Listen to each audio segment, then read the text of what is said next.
Hello students, welcome back to my class and welcome back to my channel. तो आज की class है class 8 social issue में disaster topic की। ये क्लास 8 है और आज का टर्म है पुनः प्राप्ति योजना।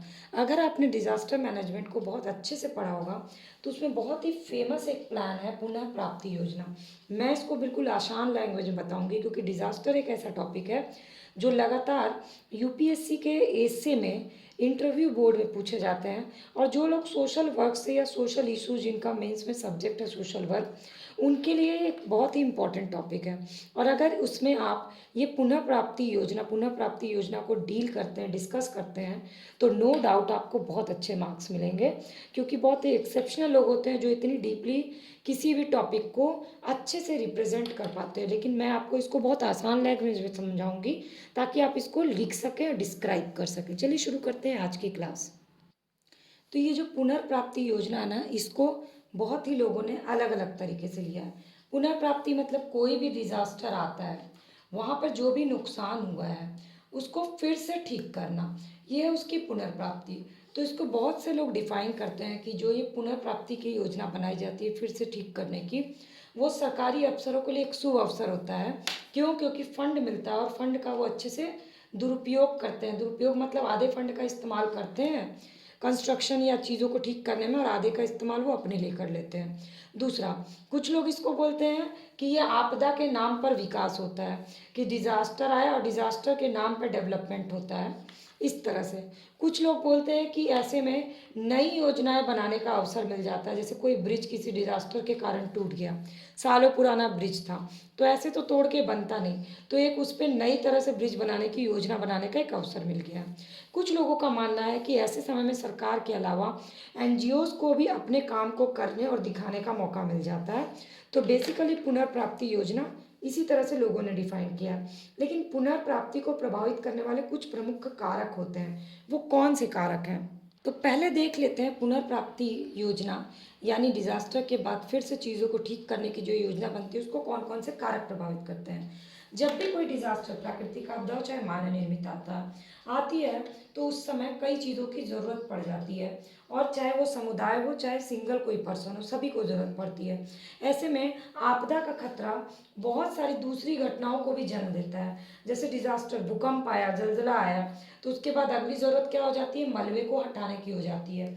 तो कोई भी पुनर्प्राप्ति योजना तुरंत नहीं हो सकती है जब तक कि बिल्डिंग तब तक नहीं बनेगा जब तक वहाँ से मलबा नहीं हटेगा। तो इसके बाद दूसरा कारक प्रभावित करता है इस योजना को शुरुआत करने में, अनिश्चितता।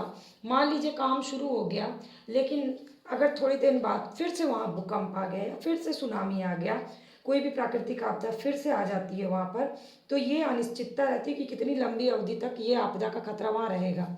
तीसरा है विलंबित सामग्री। बहुत बार पुनर्प्राप्ति योजना शुरू होने में जो सामग्री की ज़रूरत होती है ना, उसकी उपलब्धता बहुत देर से होती है। सरकारी कार्रवाई होती है, उसके बाद ही सामान उपलब्ध होता है, इसलिए भी तुरंत योजना नहीं शुरू हो पाती है।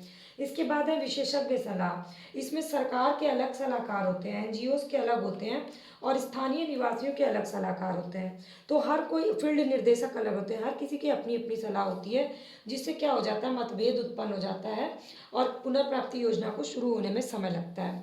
इसके बाद है मार्केट की स्थिति या मुद्रास्फीति, जो कि कीमत का निर्धारण करने में मुसीबत लाती है। फिर है भूमि। बहुत सारे लोग किसी भी डिजास्टर के बाद भूमिहीन हो जाते हैं और फिर से उनको भूमि दिलवाना ये एक टास्क होता है। भूमि वितरण करना, भूमि का स्वामित्व, ये एक संवेदनशील मुद्दा होता है। इसके बाद है अस्वीकृति। योजना बन तो जाती है पर बहुत सारे लोग उसको अस्वीकृत ही नहीं करते हैं और इसीलिए राहत मिलने के बाद पुनर्प्राप्ति योजना शुरू करने में समय लग जाता है। इसके बाद है सर्वेक्षण। कहीं भी कोई डिजास्टर आता है तो ज़्यादा समय किस में लग जाता है? सर्वेक्षण में लग जाता है। उसके बाद ही कोई पुनर्प्राप्ति योजना शुरू की जा सकती है। इसके बाद है वहाँ के लोगों का सहायता या अधिकारियों की सहायता की ज़रूरत होती है। और सबसे इम्पॉर्टेंट है नौकरशाही। नौकरशाही से ही अच्छे आंतरिक संचार हो सकते हैं और अगर वो सही होगा तभी पुनर्प्राप्ति योजना समय पर शुरू हो पाएगी। तो ये है कोई भी पुनर्प्राप्ति, डिजास्टर के बाद कोई भी पुनर्प्राप्ति योजना शुरू करने से प्रभावित करने वाले कारक। अब आपदा पुनर्प्राप्ति योजना के लिए करना क्या क्या है? तो जब भी कोई पुनर्प्राप्ति योजना होती है तो प्रक्रिया पूरी होनी चाहिए, जिसमें कि समुदाय को भी इंक्लूड करना जरूरी है। और सिर्फ अभी की आवश्यकता पे उनका ध्यान नहीं देना चाहिए। पुनर्प्राप्ति ऐसी होनी चाहिए कि दीर्घावधि तक उनकी आवश्यकताएं पूरी हो सकें, उनको सही तरह से रोजगार मिल सके। तो इसके लिए सही तरीके की ज़रूरत होती है किसी भी डिज़ास्टर के बाद। तो सबसे पहले सही तरीका क्या होता है इस योजना को बनाने का, कि नीति और निर्देश जो है ना बिल्कुल स्पष्ट होने चाहिए। स्पष्ट सिर्फ अधिकारियों के लिए नहीं होनी चाहिए, स्पष्ट वहाँ के अधिकारी, वहाँ पर जो समुदाय है उनके लिए, और एक एक व्यक्ति को सारे नीति निर्देश स्पष्ट होने चाहिए कि क्या योजना हम बना रहे हैं और किस तरह से आपको ये फायदा होगा, क्या नियम है, क्या स्पष्ट तस्वीर होगी योजना को बनने के बाद। इसके बाद है नेतृत्व। तो डिजास्टर के बाद सबसे इम्पोर्टेंट काम क्या करता है, वो नेतृत्व करता है।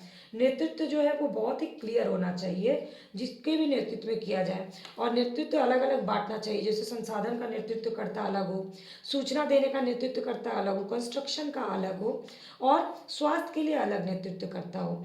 इसके बाद आता है संचार। संचार सही होनी चाहिए, चाहे वो इलेक्ट्रॉनिक हो या फिर प्रिंट के थ्रू हो, रेडियो के थ्रू हो। सूचना का प्रवाह सही होना चाहिए, अफवाहें नहीं फैलनी चाहिए कोई भी पुनर्प्राप्ति योजना को एग्जीक्यूट करने के लिए। इसके बाद है तकनीकी ज्ञान होना चाहिए। पर्याप्त कार्य तभी हो पाएगा जब टेक्निकल रूप से योजनाओं को बनाया जाएगा, क्योंकि आजकल की सबसे बड़ी ज़रूरत क्या है, टेक्निकल जानकारी है। तभी सबकी भागीदारी सुनिश्चित हो पाएगी, चाहे वो गैर सरकारी हो या सरकारी हो। इसके बाद है सिविल सोसाइटी का संगठन होना चाहिए, जैसे कि स्थानीय लोगों का संगठन होना चाहिए। तभी पुनर्प्राप्ति की योजना में उनकी भी भूमिका सुनिश्चित हो पाएगी और तभी वो सफल हो पाएगा। इसके बाद जो संसाधन आ रहे हैं वो गतिशील स्रोत होने चाहिए।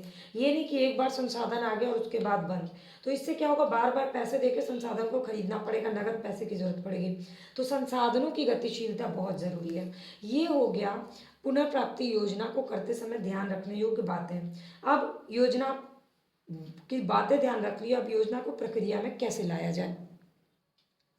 अब है पुनर्प्राप्ति योजना की प्रक्रिया। तो कई बार शुरू की गई पुनर्प्राप्ति योजना चुनौतियों के कारण असफल हो जाती है या बहुत सारा जटिलता के कारण असफल हो जाती है।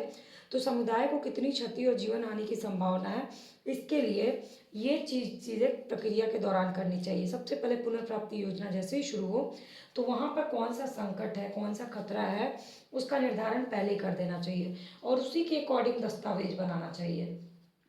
जैसे कोई ऐसी जगह है जहाँ पे कोई भी डिजास्टर आने पे पर्यावरण पे इफेक्ट पड़ा है, तो वहाँ जो भी पुनर्प्राप्ति योजना बनाई जाए पर्यावरण को ध्यान में रखते हुए बनाया जाए।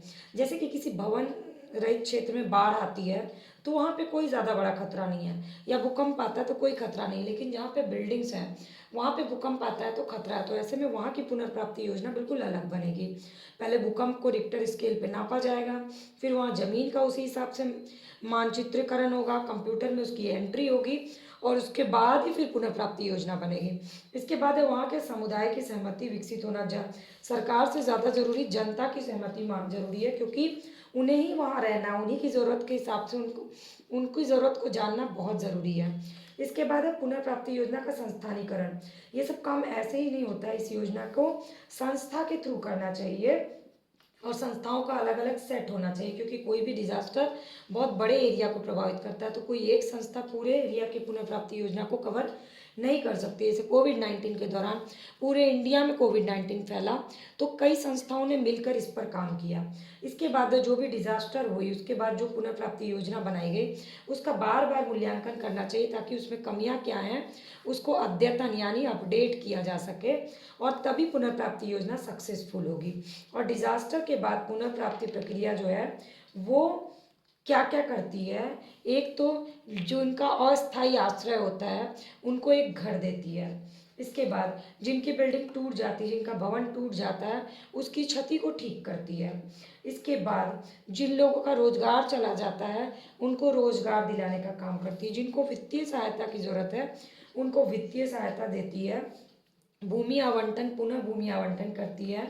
और इसके बाद प्रभावित क्षेत्रों की फिर से योजना बनाती है कि वहाँ फिर से क्या इकोनॉमिकली क्या किया जाए कि वो हमें फ़ायदा दे। और जो ऐसे क्षेत्र जहाँ से कोई गैर मुनाफा क्षेत्र जो है वहाँ के भी मुनाफा कैसे हो सकता है ये व्यवस्था करती है। जिस जगह की परिवहन व्यवस्था गड़बड़ा जाती है डिजास्टर के बाद उसको सुनिश्चित करती है परिवहन व्यवस्था को।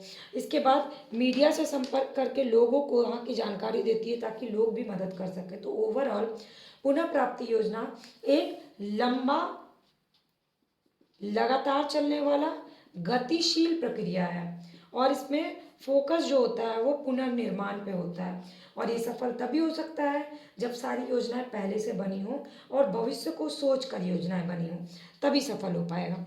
तो ये रही आज की क्लास और वीडियो को लाइक ज़रूर करिएगा, कमेंट करके अपने नेगेटिव पॉजिटिव जो भी व्यूज़ है मुझसे शेयर करिए।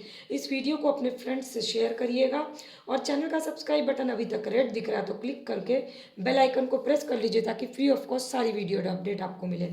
और मेरे चैनल के प्लेलिस्ट को एक बार ज़रूर विजिट करिएगा, आपको ढेर सारी क्लासेस की वीडियो लिंक मिल जाएगी।